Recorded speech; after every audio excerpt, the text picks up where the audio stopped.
மாறன் சீரியல்ல இப்போ அட்டகாசமான அதிரடியான எபிசோட் வந்திருக்குன்னே சொல்லலாம். மிஸ் பண்ணாம ஃபுல்லோடையும் கேளுங்க. அதுக்கு முன்னாடி இந்த வீடியோ பிடிச்சிருந்துச்சுன்னா லைக் பண்ண பாருங்க. ரொம்ப பிடிச்சிருந்துச்சுன்னா நம்ம சேனலுக்கு வந்து சப்ஸ்கிரைப் பண்ணி கண்டினியூஸ் ஆதரவு வந்து தாங்க. வீரா வந்து கம்பெனிக்கு போகலான்னு சொல்லி ரெடி ஆகுறாங்க. மாறன்ட்ட வந்து ஒரு சில விஷயம்லாம் பேசுகிறாங்க. மாறன் வந்து நைட்டு பேசுகிற மாதிரி கோவமாலாம் பேசல. சாஃப்டாக தான் வந்து பேசிகிட்டு இருக்காங்க. என்ன வீரா, நீ என்ன வேணான்னு சொல்லலாம், விவாதத்தை வந்து கேட்கலாம். ஆனால் கண்டிப்பாக வந்து நான் உனக்காக தரமாட்டேன்னு உனக்கு நல்லாவே தெரியும். நீயும் என்கிட்ட இனிமேட்டு கேட்க முடியாது. கேட்டேன்னா வச்சுக்கயேன், வள்ளிக்கிட்ட எல்லா உண்மையும் சொல்லிடுவேன். பார்த்துக்க, உன் மேலே வந்து மிகப்பெரிய நம்பிக்கை வச்சுருக்காங்க. அதை அவங்களுக்காவது காப்பாற்ற பாரு. நான் உன்கிட்ட எதையும் எதிர்பார்க்கல. நீ தேவையில்லாமல் என் மனசை வந்து கஷ்டப்படுத்தாத அப்படின்னு சொன்னேன். சரி, இனிமேட்டு இதை பற்றி எதுவும் கேட்க வேணாம். அதுக்கப்புறம் எல்லாட்டையும் வந்து சொல்லிட்டானா நமக்கு தான் வந்து சங்கடமாயிடும். அப்புறம் ஏன் இந்த வீட்டில் வந்து இருக்கன்னு யாரும் கேட்டாங்கன்னா அப்புறம் நம்ம என்ன சொல்கிறது? கண்மணி வாழ்க்கைக்காவையாவது நம்ம கொஞ்சம் அமைதியாக தான் இருக்கணுங்கிற மாதிரி வீரா வந்து புரிஞ்சுக்கிட்டு அங்கேருந்து போகிறாங்க. அப்பன்னு பார்த்து நம்ம கண்மணி வந்து ஃபீல் பண்ணுறாங்க. பார்த்தீங்களாங்க, உங்கள் தம்பி பண்ண காரியத்தை எல்லாரும் முன்னாடியும் என்னை வந்து மன்னிப்பு கேட்க வச்சுட்டாப்புல. என்னால் இதை ஜீர்ணிக்கவே முடியல. நான் அப்படி என்ன செஞ்சேன்? கடையோட முதலாளியாக சில பல முடிவு எடுத்தேன். அவர்கிட்ட வந்து நான் கோவமாக பேசி அடிச்சிட்டேன்.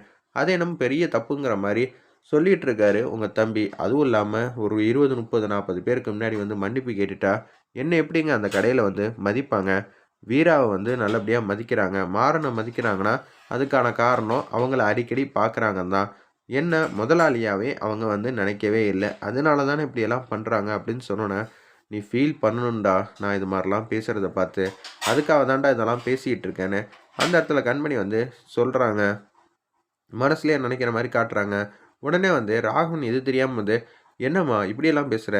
எனக்கும் இந்த வீட்டுக்கும் சம்மந்தம் இல்லைன்னு இன்னும் கொஞ்சம் நாளில் வந்து சொன்னால் கூட அதுதான் நடக்கும் போல இருக்குது. சம்மந்தம் இருக்கிற மாதிரி நம்ம தாங்க நடந்துக்கணும் அப்படின்னு சொல்லி அந்த இடத்துல பேசும்போது, அப்போனா என்ன, கடையில் வந்து இவளுக்கு ஒரு பொறுப்பை கொடுத்துட்டா கண்டிப்பாக வந்து எல்லாரும் வந்து மதிப்பாங்க.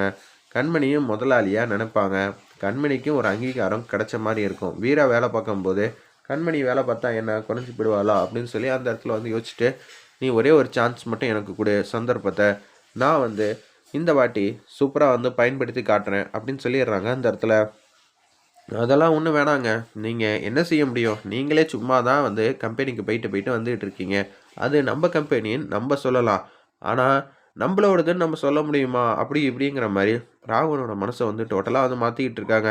இந்த ஒரு வாட்டி மட்டும் சந்தர்ப்பம் கொடு, நான் எல்லாத்தையும் சரி செய்கிறேன்னு சொல்லி ஃபீல் பண்ணி லைட்டாக வந்து அழுகுறாங்க.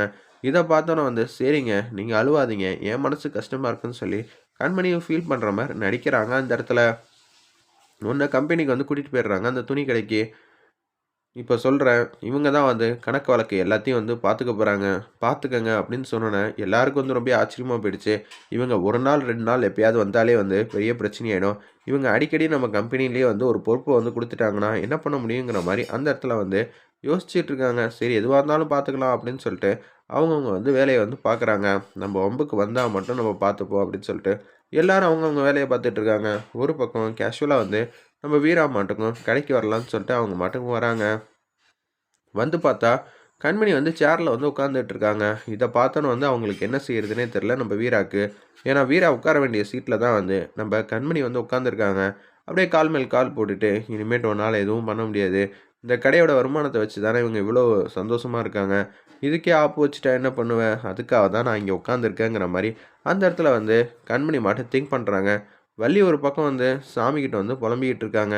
வீட்டில் நடக்கக்கூடிய சமாச்சாரம்லாம் தெரிஞ்சா என்ன சொல்கிறதுன்னு தெரில. கண்மணியோட வாழ்க்கையை காப்பாற்றணும் தான் வீணா வந்திருக்கா போல இருக்கு. அப்போனா மாறன் வாழ்க்கையை காப்பாற்றுறதுக்காக அவள் வரலையா அப்படின்னு சொல்லி ஃபீல் பண்ணிகிட்டு இருக்காங்க. இந்த நிலமை கூடிய சீக்கிரம் வந்து மாறணும். மாறன் வாழ்க்கையிலையும் வந்து சிரிப்பும் சந்தோஷமும் வரணுங்கிற மாதிரி வேண்டிக்கிட்டு இருக்காங்க நம்ம வள்ளி அந்த இடத்துல.